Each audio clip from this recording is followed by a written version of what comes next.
Facebook notifications can be useful, but they can also be overwhelming. To minimize distractions while still using the app, you can adjust or disable notifications on your Android device.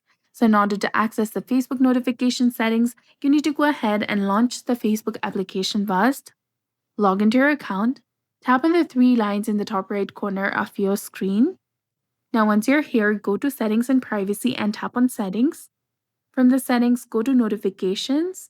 You need to scroll down and you'll find it under the Preference section. Once you're in the notification section, go ahead, scroll down and tap on where you receive notifications. Tap on Push.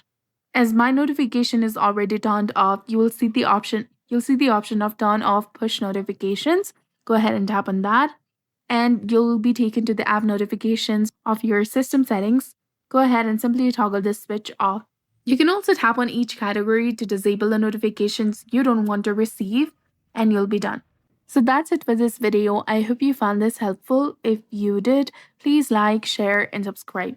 Thanks for watching.